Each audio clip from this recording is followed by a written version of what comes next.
Dr. B.R. Ambedkar and his speech at Mahad. We, the students of Indian history, students of Indian society, culture, and tradition, tend to ignore some important aspects of the Indian social development, the socio-cultural, political, economic development of India. So, sitting in 2021, we are going to revisit those spaces that are left neglected by the dominant political structures, ideological structures. And here we have to place Dr. B.R. Ambedkar in the context. So I am referring to one of the greatest speech ever delivered that probably shaped the destiny of India. While Jawaharlal Nehru talked about the tryst with destiny on the midnight of 15th of August 1947. So he was talking about a future India. Speech at Mahad by Dr. B.R. Ambedkar is similarly another speech of great significance delivered in 1927 on 25th of December at Maharashtra in a place called Mahad near the Chavada lake as a part of the Mahad Satyagraha.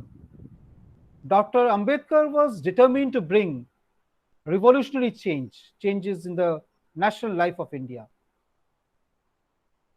The changes that he was trying to introduce in India were actually trying to shake the very basis, the roots of socio-economic structure of India.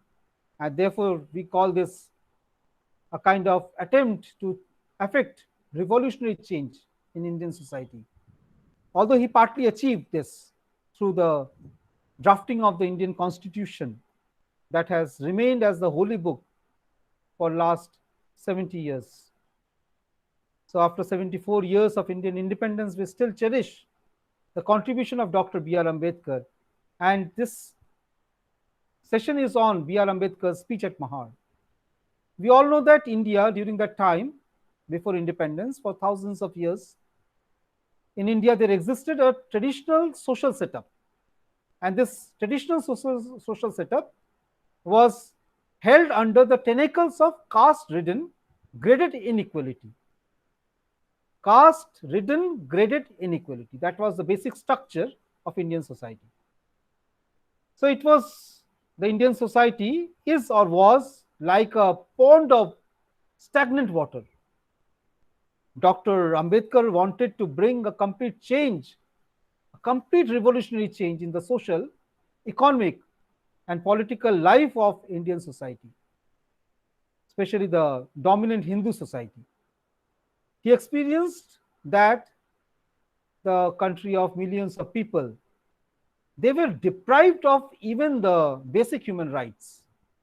Even today, when we read the newspapers, we often find the examples of such violation of basic human rights.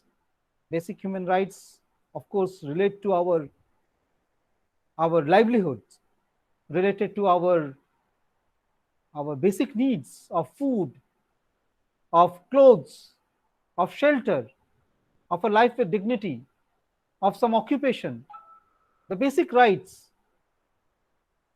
of self-assertion, even the voting rights.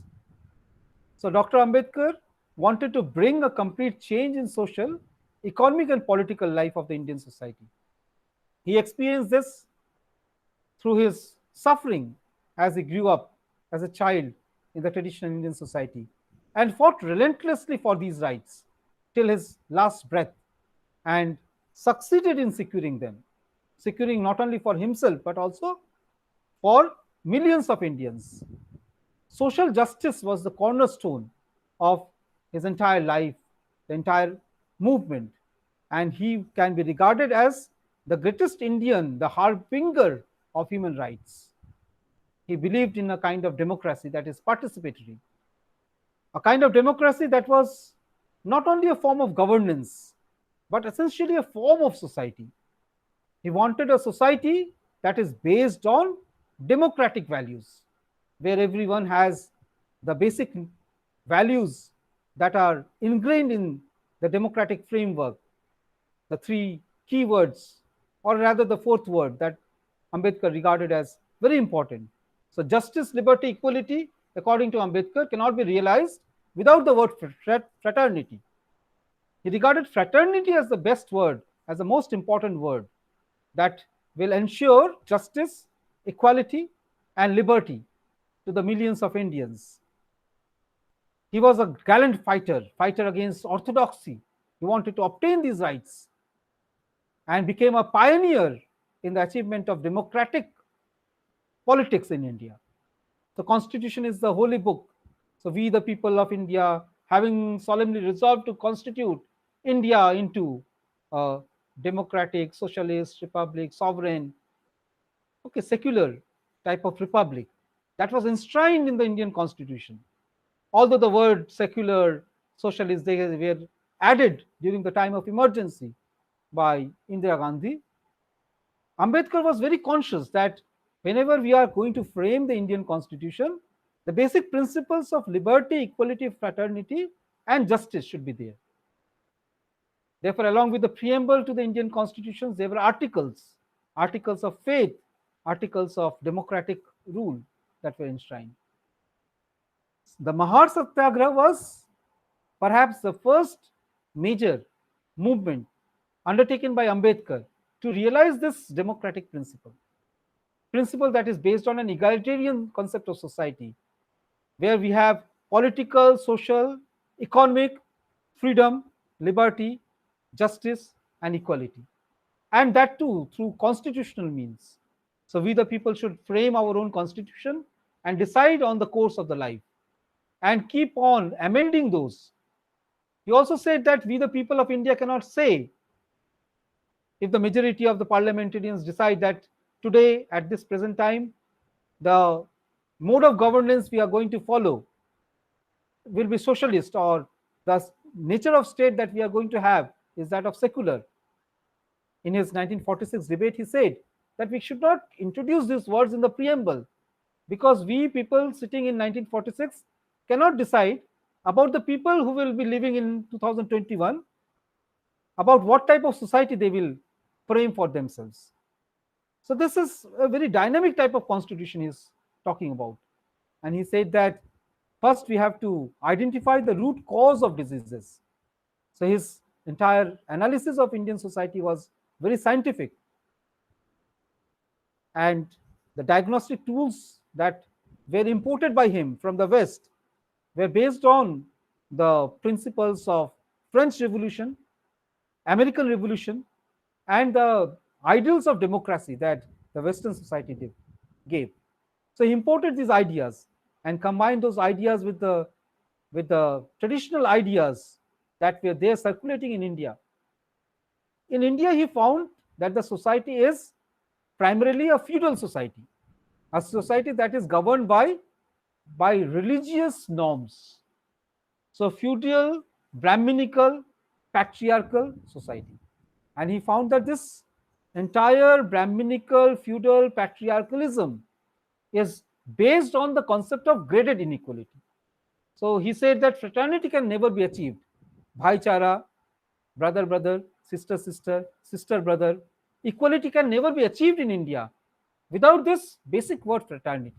And as because the basic structure of Indian society is feudal, is based on the superiority of caste, superiority of race, superiority of class, the superiority of a particularly caste.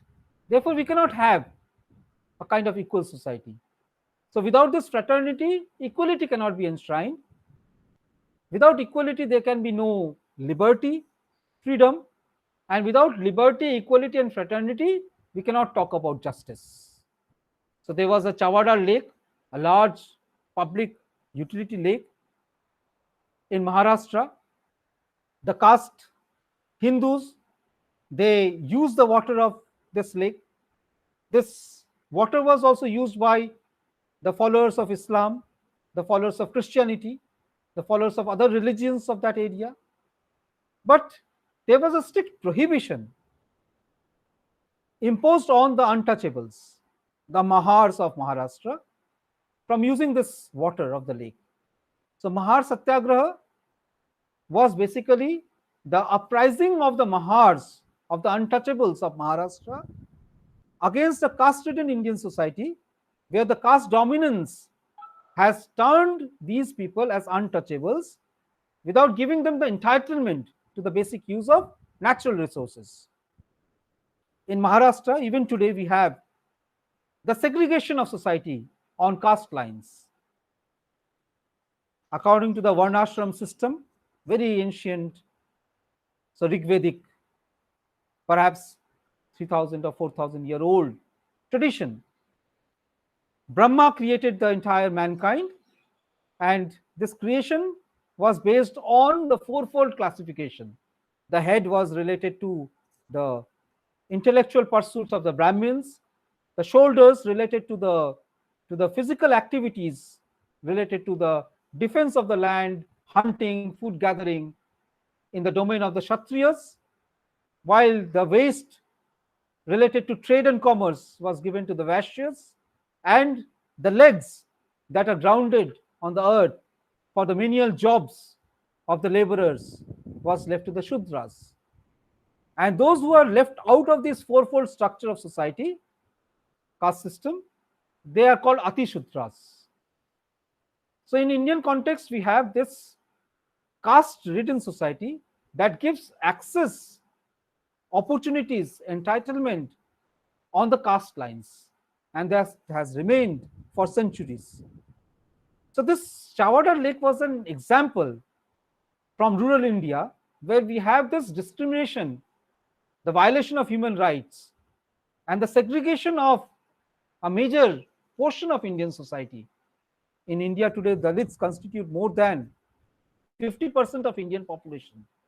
Like the other half, the female in Indian society, who also constitute 50% of Indian population, these people who belong to the 50% of Indian population, forming a majority, are treated as the Dalits. Like the women who also constitute 50% of Indian population are also considered as Dalit.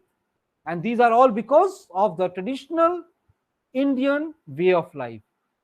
And this way of life, according to Dr. B.R. Ambedkar, who writes in Culture and Counterculture Revolutions in India, was constructed under the rule of King Pushyamitra, who rewrote the entire ancient scriptures for the establishment of the Brahminic rule in India. That was based on the basic structure of a caste-based, caste-ridden, graded inequality. And the Code of Manu or Manusmriti was regarded as the text. This text, Code of Manu, has been translated by the British translators, European translators, and in most cases they have followed the texts that were composed after 2nd century AD, especially after the rule of King Pushyamitra. And that translation of the text into the English text has given us examples of certain texts that have been followed by the Indian society for a long period of time, based on that fourfold caste system and the fifth Atishudra system that has been there in the Indian society, relegating the people living in the margins of caste, margins of class, margins of gender to a deplorable state. So speech at Mahad was occasioned by this ill treatment of the majority of portion of population in Maharashtra, called the Shudras, the Atishudras, the Mahars of Maharashtra, who were denied access to this water resource. So in this class, I will be basically reading the speech of Dr. B.R. Ambedkar, so that the speech enters in your mind, and we will try to locate, after reading the speech delivered by B.R. Ambedkar on 25th of December, the famous speech at Mahad. After reading the speech, we will try to see the logic that he is placing before us and the rationality of his argument, and whether we will see that in spite of so many years Has Indian society developed? Has Indian society changed? So on 25th of December, I said this particular date should be regarded as a watershed in the history of the Dalit movement. On this particular day, Dr. B.R. Ambedkar began an agitation by the Dalits to draw water from the Chavadar lake at Mahad. The water of this lake was previously reserved for the caste Hindus. By caste Hindus, I mean the Brahmins, the Kshatriyas, and the Vaishyas.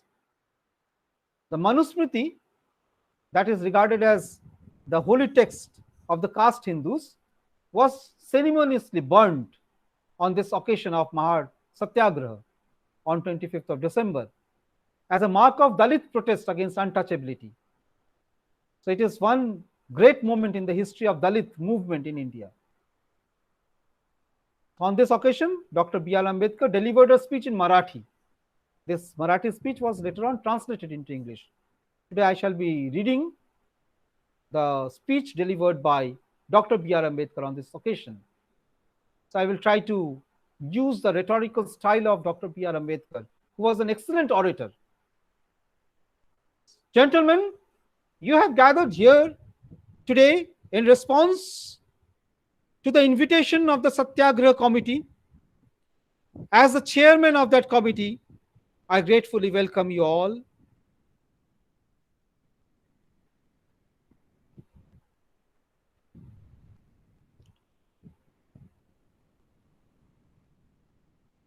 So on this occasion, people from Mahad usually assembled.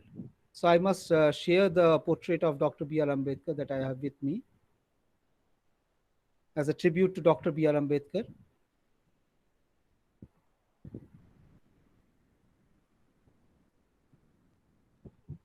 So that will make me more comfortable.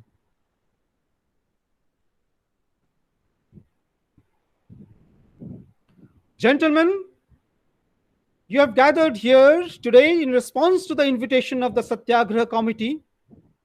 As the chairman of that committee, I gratefully welcome you all. Many of you will remember that on the 19th of last March, all of us came to the Chavadar lake here.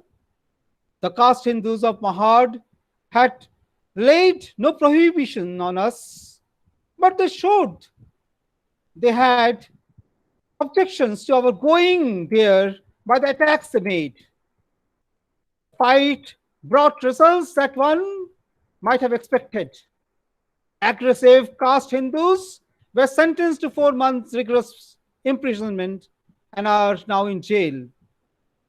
If we had not been hindered on 19th March, it would have been proved that the caste Hindus acknowledge our right to draw water from the lake, and we should have had no need to begin our present undertaking. Unfortunately, we were thus interred, and we have been obliged to call this meeting today. This lake at Mahad is a public property. The caste Hindus of Mahad are so reasonable that they not only draw water from the lake themselves, but freely permit people of any religion to draw water from it. And accordingly, people of other religions, such as Islamic, do make use of this permission. Nor do the caste Hindus prevent members of species considered lower than human, such as birds and beasts, from drinking at the lake. Moreover, they freely permit beasts kept by untouchables to drink at the lake. Caste Hindus are the very founts of compassion. They practice no hingsha and harass no one.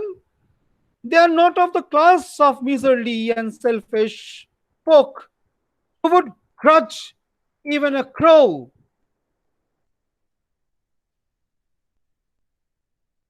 Some grains of the food they were eating. The proliferation of sannyasis and mendicants is a living testimony to their charitable temperament. They regard altruism as religious merit and injury to another as a sin. Even further, they have imbibed the principle that injury done by someone, injury done by another, must not be repaid but patiently endured. And so they not only treat the harmless cow with kindness, but spare harmful creatures such as snakes. That one amount of spiritual self dwells in all creatures. The Atma or spiritual self dwells in all creatures has become a settled principle of their conduct. Such are the caste Hindus who forbid some human beings of their own religion to draw water from the same Chavada lake. One cannot help asking the question, why? Why do they forbid us alone? It is essential that all should understand thoroughly the answer to this question. Unless you do, I feel you will not grasp completely the importance of today's meeting. The Hindus are divided, according to sacred tradition, into four castes, but according to custom, into five: Brahmins, Kshatriyas, Vaishyas, Shudras, and Atishudras. The caste system is the first of the governing rules of the Hindu religion. The second is that the castes are of unequal rank. They are ordered in a descending series of each meaner than the one before. Not only are their ranks permanently fixed by the rule, but each is assigned boundaries it must not transgress, so that each one may at once be recognized as belonging to its particular rank. There is a general belief that the prohibitions in the Hindu religion against intermarriage, interdining, interdrinking, and social intercourse are bounds set to degrees of association with one another. But this is an incomplete idea. These prohibitions are indeed limits to degrees of association, but they have been set to show people of unequal rank what the rank of each is. That is, these bounds are symbols of inequality. Just as the crown on man's head shows he is a king, and the bow in his hand shows him to be a Kshatriya, the class to which none of the prohibitions applies is considered the highest of all, and the one to which they all apply is reckoned by the lowest in rank.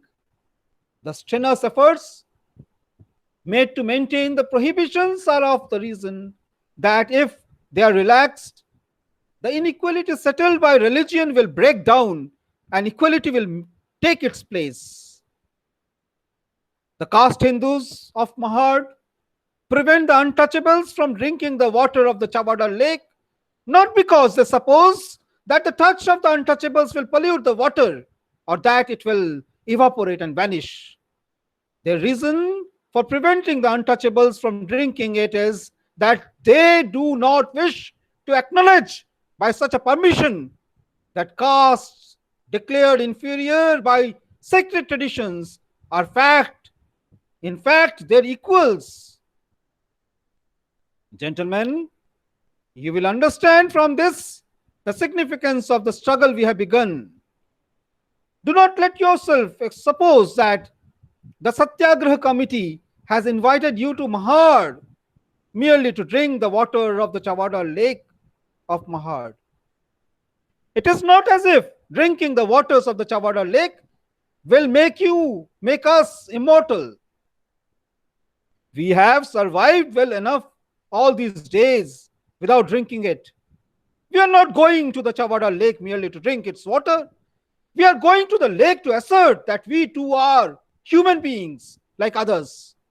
It must be clear that this meeting has been called to set up the norm of equality. I am certain that no one who thinks of this meeting in this light will doubt that it is unprecedented. I feel that no parallel to it can be found in history of India.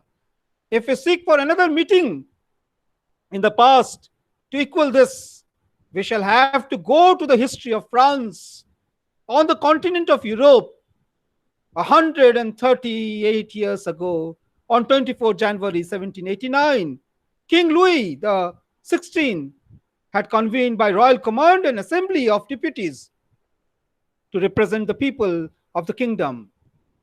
His French National Assembly has been much vilified by historians. The assembly sent the king and the queen of the France to the guillotine, persecuted and massacred the aristocrats, drove their survivors into exile. It confiscated the estates of the rich and plunged Europe into a war for 15 years.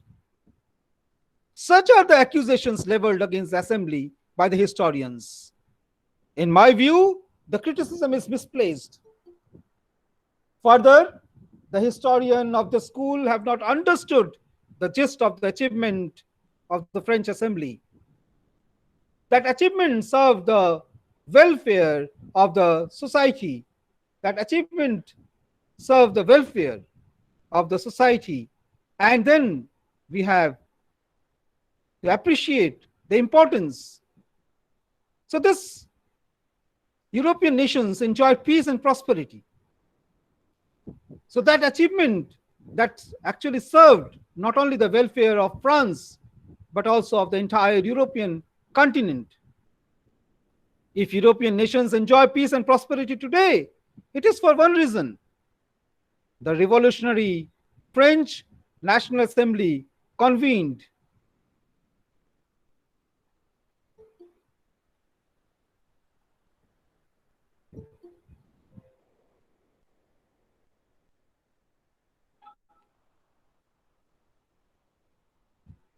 in 1789 set new principles for the organization of society. Before the disorganized and decadent French nation of its time, and the same principles have been accepted and followed by Europe. To appreciate the importance of the French National Assembly and the greatness of its people, of its principles, we must keep in mind the suit of the French society at the time. You are all aware that our Hindu society is based on the system of castes. A rather similar system of classes existed in France in 1789. The difference was that it was a society of three castes. Like the Hindu society, the French had a class of Brahmins, other of Kshatriyas,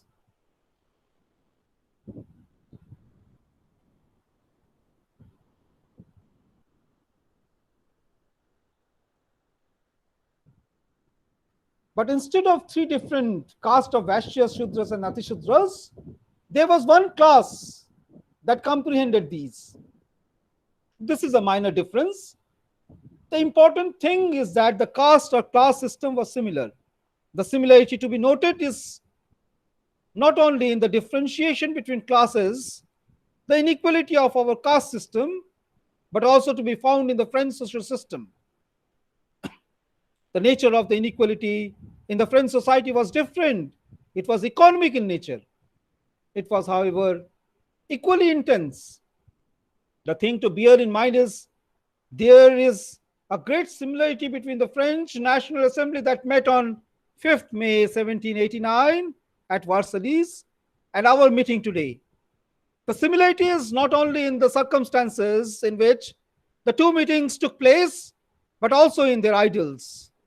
That assembly of the French people was convened to reorganize French society. Our meeting today too has been convened to reorganize Hindu society. Hence, before discussing on what principles our society should be reorganized, we should all pay heed to the principles on which the French assembly relied and the policy it adopted. The scope of the French assembly was far wider than that of our present meeting. It had to carry out the threefold organization of the French political, social, and religious systems. We must confine ourselves to now vital and the social and the religious organization can be brought about. Since we are not, for the present, concerned with political reorganization, let us see what the French Assembly did in the matter of the religious and social reorganization of the nation. The policy adopted by the French National Assembly in this area can be seen plainly by anyone from three important proclamations issued by the Assembly.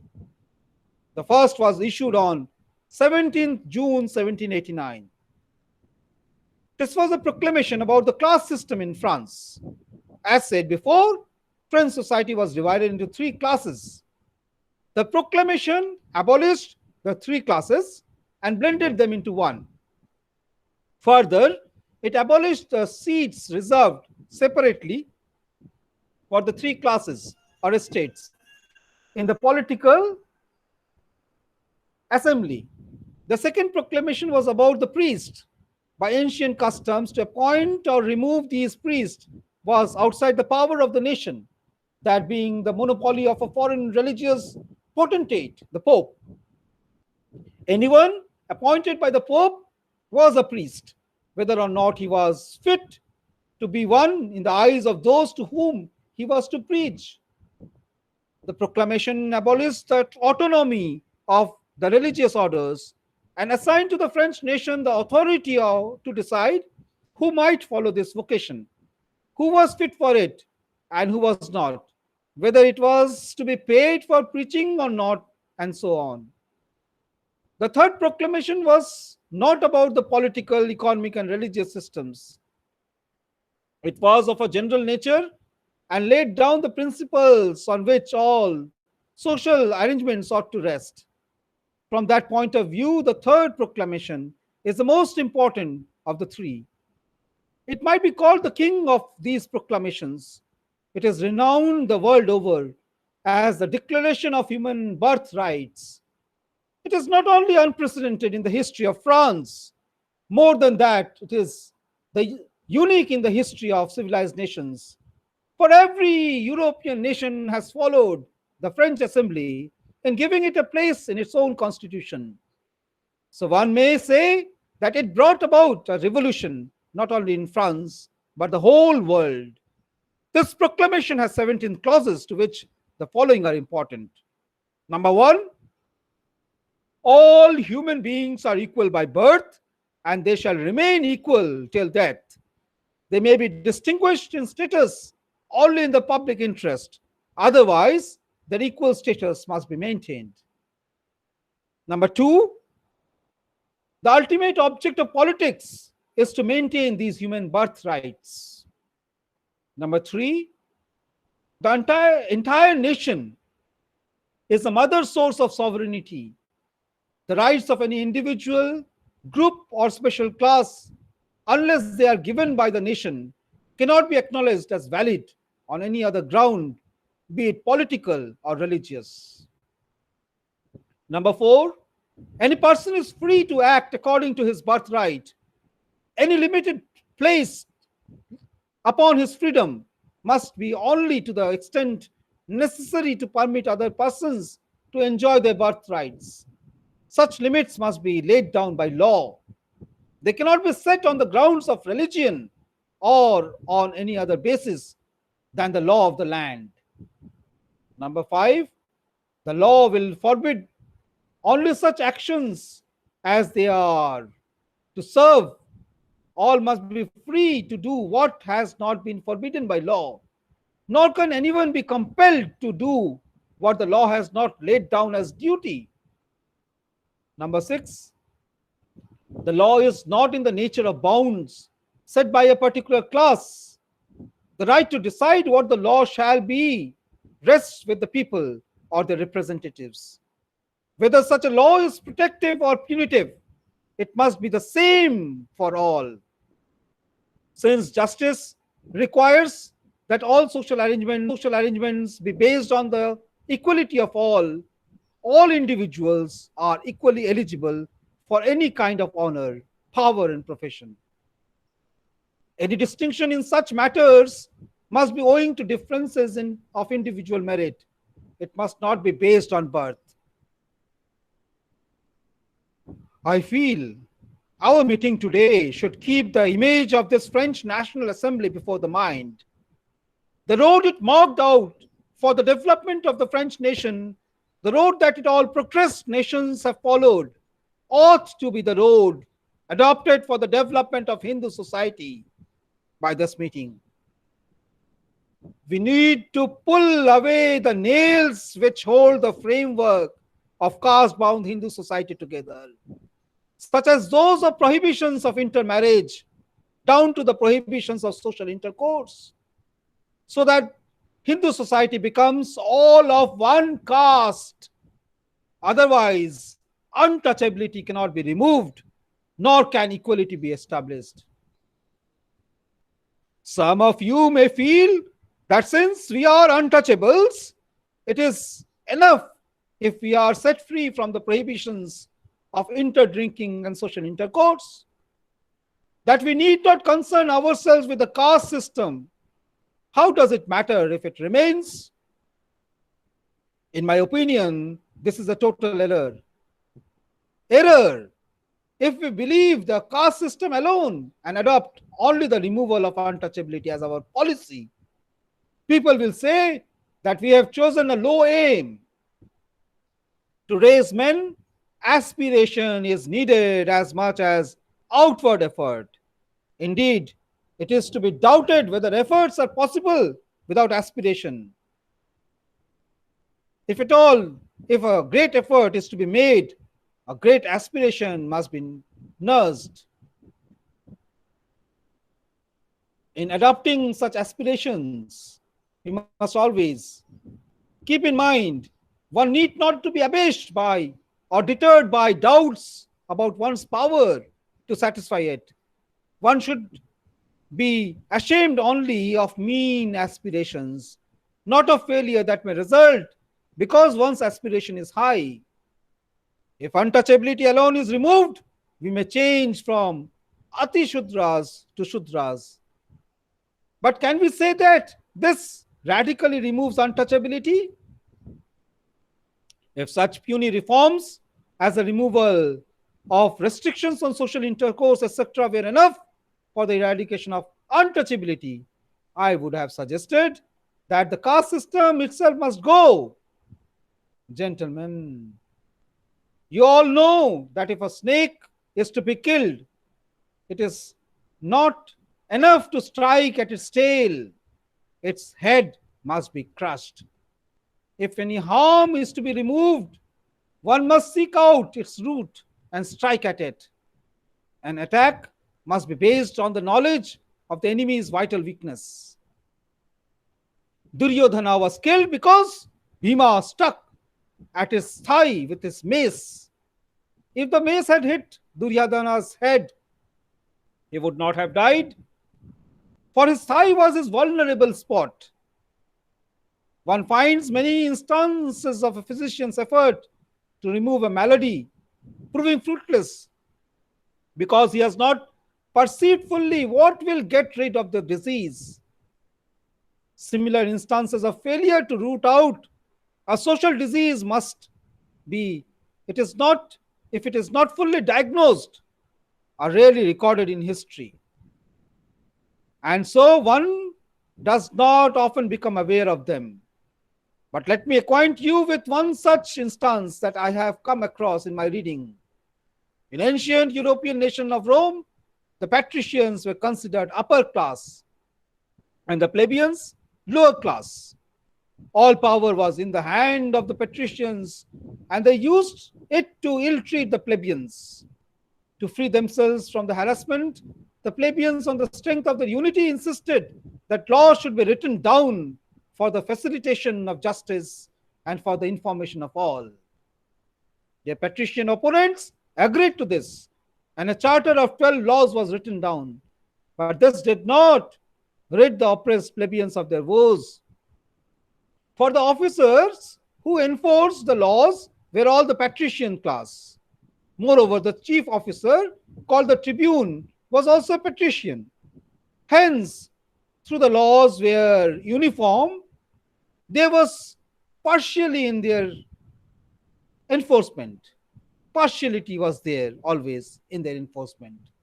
The plebeians then demanded that instead of the administration being in the hand of one tribune, there should be two tribunes, of whom one should be elected by the plebeians and other by the patricians.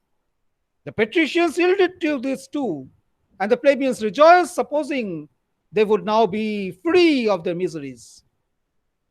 But the rejoicing was short lived. The Roman people had a tradition that nothing was to be done without the favorable verdict of the oracle at Delphi. Accordingly, even the election of a duly elected tribune, if the oral did not approve of him, had to be treated as annulled. Another has to be elected, of whom the oracle approved.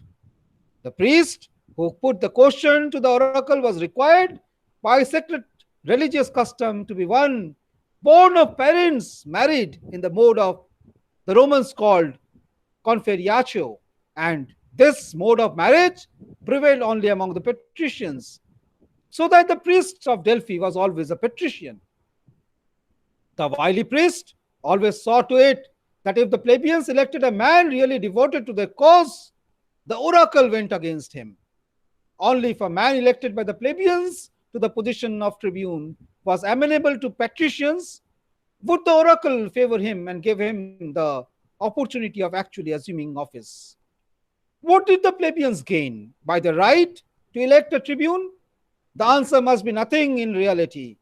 The effort proved meaningless because they did not trace the malady to its source. If they had, they would, at the same time that they demanded a tribune of their election, have also settled the question of who should be the priest at Delphi. The disease could not be eradicated by demanding a tribune. If indeed control of the priestly office, which the plebeians fail to perceive, we too seek, while we seek a way to remove untouchability, must inquire closely into what will eradicate the disease. Otherwise, we too may miss our aim. Do not be foolish enough to believe that removal of the restriction on social intercourse or interdining will remove untouchability. Remember that if the prohibitions on social intercourse and interdrinking go, the roots of untouchability are not removed. Release from these two restrictions will, at the most, remove untouchability as it appears outside the home. But if we will leave untouchability in the home untouched, if we want to remove untouchability in the home as well as outside, we must break down the prohibitions against intermarriage. Nothing else will serve. From another point of view, we see that breaking down the bar against intermarriage is the way to establish real equality. Anyone must confess that when the root division is dissolved, incidental points of separateness will disappear by themselves. The interdictions of interdining, interdrinking, and social intercourse have all sprung from one interdiction against intermarriage. Remove the last, and no special effort are needed to remove the rest. They will disappear of their own accord. In my view, the removal of untouchably consists in breaking down the ban on intermarriage, and doing so will establish real equality. If we wish to root out untouchability, we must recognize that the root of untouchability is in the ban on intermarriage. Even if our attack today is on the ban against interdining, we must press it home against ban on intermarriage. Otherwise, untouchability cannot be removed by the roots. Who can accomplish this task? It is no secret that the Brahmin class cannot do it. While the caste system lasts, the Brahmin caste has a supremacy. No one on his own will surrenders power which is in his hands. The Brahmins have exercised their sovereignty over all other castes for centuries. It is not likely that they will be willing to give up and treat the rest as equals. The Brahmins do not have the patriotism of the samurais of Japan. It is useless to hope that they will sacrifice their privileges, as the samurai class did, for the sake of national unity based on a new equality. Nor does it appear likely that the task will be carried out by other caste Hindus. These others, such as class comprising the Marathas and other castes, are a class between the privileged and those without any right. A privileged class, at the cost of the little self sacrifice, can show some generosity. A class without any privileges has ideals and aspirations. For, at least as a matter of self interest, it wishes to bring about a social reform. As a result, it develops an attachment to principles rather than to self interest. The class of caste Hindus, other than Brahmins, lies in between. It cannot practice the generosity possible to the class above it, and it does not develop the attachment to principles that develops in the class below. This is why this class is seen to be concerned not so much about attaining equality with the Brahmins as about maintaining its status above the untouchables. For the purposes of the social reform required, the class of caste Hindus other than Brahmins is feeble. If we are to wait its help, we should fall into the difficulties that the farmer faced who depended on his neighbor's help for his harvesting, as in the stories of Mother Lark and her chicks found in many textbooks. The task of removing untouchability and establishing equality that we have undertaken, we must carry out ourselves. Others will not do it. Our life will gain its true meaning if we consider that we are born to carry out this task and set to work in earnest. Let us receive this merit which is awaiting us. This is a struggle in order to raise ourselves. Hence, we are bound to undertake it as so as to remove the obstacles in our progress. We all know how at every turn untouchability muddies and soils our whole existence. We know that at one time our people were recruited in large numbers into the troops. It was a kind of occupation socially assigned to us, and a few of us needed to be anxious about earning our bread. Other classes of our level have found their way into the troops, the police, the court, and the offices to earn their bread. But in the same areas of employment, we will no longer find the untouchables. It is not that the law debars us from these jobs. Everything is permissible as far as the law is concerned. But the government finds itself powerless because other Hindus consider us untouchables and look down upon us, and it accuses in our being kept out of government jobs. Nor can we take up any decent trade.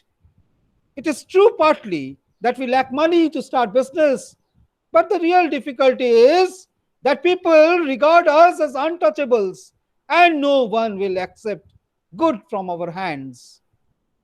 To sum up, untouchability is not a simple matter.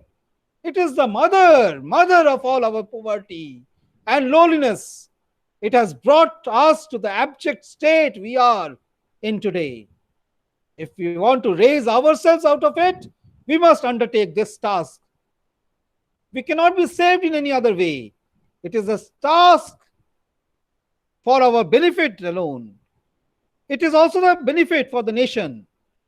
Hindu society must sink unless the untouchability that has become a part of the four caste system is totally eradicated.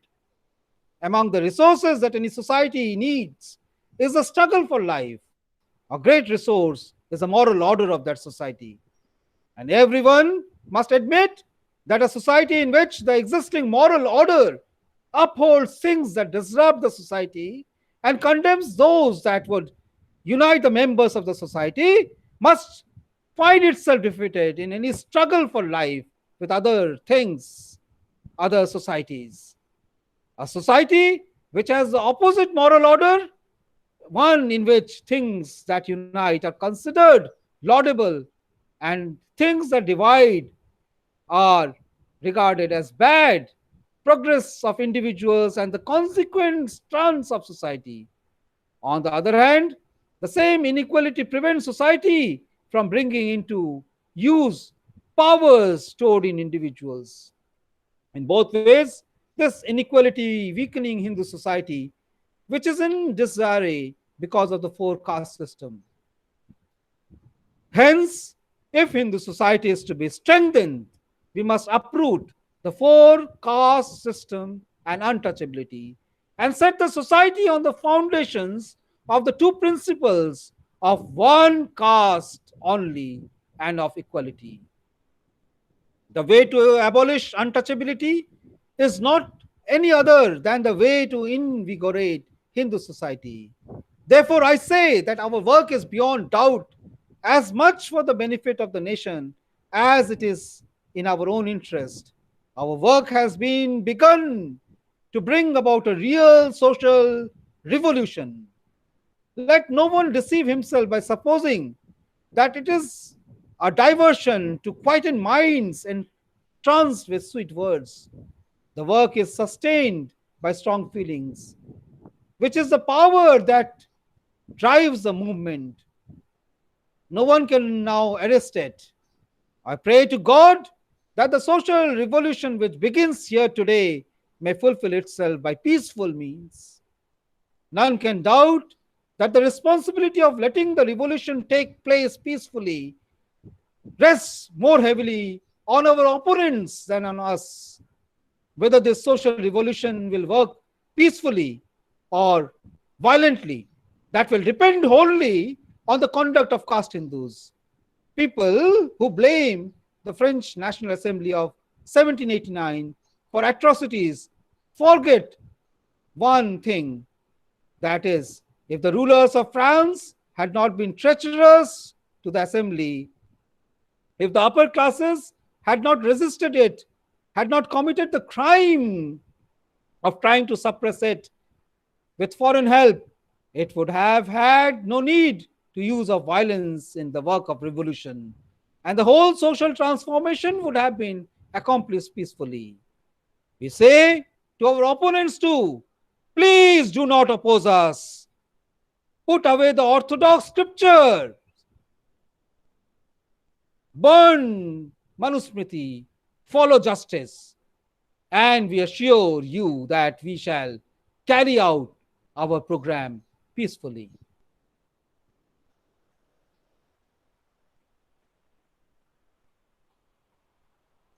So this was the speech delivered by Dr. B.R. Ambedkar on 25th of December at Mahad Satyagraha.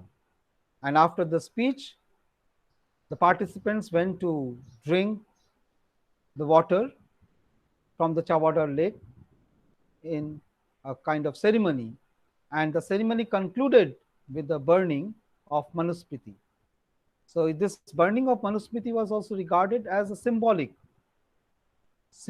uprooting of the scripture on which the entire Hindu society was based. So if we follow the speech of B.R. Ambedkar very closely, we will find that the speech contains the basic framework of Indian society that B.R. Ambedkar thought of. A society based on the principles of justice, liberty, equality, and fraternity to ensure for all the citizens of India not the world of a caste ridden, graded inequality, but a world where everyone has equal access, opportunity under the law.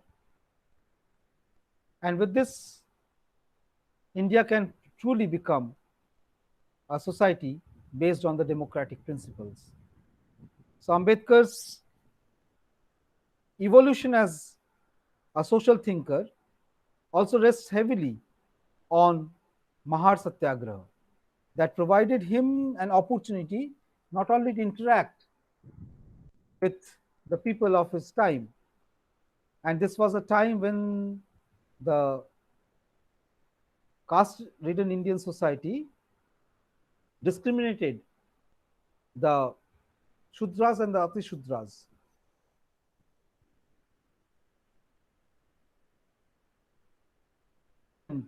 there was no scope for education, no opportunity to share the public resources. And this was the kind of country that Ambedkar saw. So for him, social revolution should come before political revolution. And this social revolution can only happen when India will have a truly egalitarian society based on the principles of equality, justice, and liberty. So he delivered the message to his people, and this echoed throughout the hills, dales, and villages of Maharashtra. So he also talked about demilitarization. And he said that the military, of course, offered opportunities, unique opportunities for the Mahar community. Mahad regiment was there. Ambedkar's father was also working in the Mahad regiment. So economically, he was not impoverished, but socially, he was ostracized. So almost like the apartheid, the policy of apartheid that is there in the Western societies up to 1960s or even up to 1990s in South Africa. So race and caste, these were almost equated. So although military offered a kind of life, a standard life, allowing them to excel on the basis of merit, intellect, courage, even brilliance. So untouchables could not go for formal education during that time. So it was very unfortunate. Although the Britishers gave some scope for the untouchables, for the Shudras and Ati Shudras, the traditional Indian society did not give this scope. So Ambedkar's clarion call to revolutionize the society and ensure a kind of social revolution before taking any political revolution was the hallmark of his movement. He also talked about endosmosis. So this is one principle where we have intermarriage. So even before we fall in love in Indian society, we have to think about the class, about the caste, about the gender, about the caste, about the race, about the ethnicity, about the height, about the weight, about the age of the individual. So there are so many fragments and walls, narrow domestic walls that are created. So Ambedkar said that the caste segregation has been maintained by the Indian society because of the prohibition imposed on intermarriage by the Indian society. So endogamy is practiced, and this endogamy is because of Manusmriti, the code of Manu, that enforces endogamy, means a marriage within the same class, caste, gotra, clan. So that restriction is there. So in order to abolish untouchability, says that this intermarriage should not be prohibited and this should be encouraged. And once the intercaste marriages take place, naturally there will be more interdining, interdrinking, so participation in the same social activity, religious activity. So he wanted to eradicate the social evil from its root cause. He also identified the root cause in the unwritten laws of Manu. So if Indian society has its own Government of India Act, according to Ambedkar, that Government of India Act should be followed. So he said that no lasting progress can be achieved unless we put ourselves to a kind of threefold purification, process of purification. What is this purification? He also talked about the physical purification. So untouchables are relegated because of impurities. So with this, I want to conclude. Thank you very much.